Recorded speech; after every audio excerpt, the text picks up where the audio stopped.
ایک ایسی بادشاہت جس کی مثال تاریخ میں کبھی نہیں ملتی۔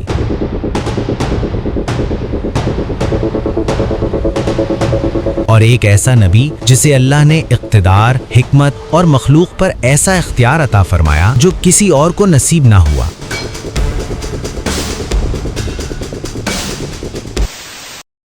یہ کہانی ہے نبی اللہ سلیمان علیہ السلام کی۔ سلیمان علیہ السلام نبی اللہ داؤد علیہ السلام کے بیٹے تھے، اور قرآن بتاتا ہے کہ اللہ نے دونوں کو علم عطا فرمایا، لیکن سلیمان علیہ السلام کو ایک خاص دعا کے ذریعے ایسی بادشاہت عطا کی گئی جو ان کے بعد کسی کے لیے ممکن نہ ہو۔ سلیمان علیہ السلام نے اللہ سے دعا کی، اے میرے رب، مجھے معاف فرما دے اور مجھے ایسی بادشاہت عطا فرما جو میرے بعد کسی کے لیے نہ ہو۔ سورۃ الصاد آیت نمبر 35۔ اور اللہ نے یہ دعا قبول فرمائی۔ قرآن کے مطابق سلیمان علیہ السلام کو ہوا پر اختیار دیا گیا جو ان کے حکم سے چلتی اور جہاں وہ چاہتے انہیں لے جاتی۔ جنات ان کے تابع تھے جو عمارتیں بناتے، سمندر سے موتی نکالتے اور بھاری کام انجام دیتے، حتیٰ کہ پرندے بھی ان کے لشکر میں شامل تھے۔ اللہ فرماتا ہے کہ سلیمان علیہ السلام پرندوں کی بولی سمجھتے تھے۔ ایک مرتبہ ان کا لشکر چیونٹیوں کی وادی سے گزرا، جہاں ایک چیونٹی نے باقیوں کو خبردار کیا کہ اپنے بلوں میں چلے جاؤ، کہیں سلیمان علیہ السلام کا لشکر انہیں کچل نہ دے۔ یہ سن کر سلیمان علیہ السلام مسکرا دیے اور فوراً اللہ کا شکر ادا کیا، کہتے ہوئے، اے میرے رب، مجھے توفیق دے کہ میں تیری نعمتوں کا شکر ادا کروں۔ سورۃ النمل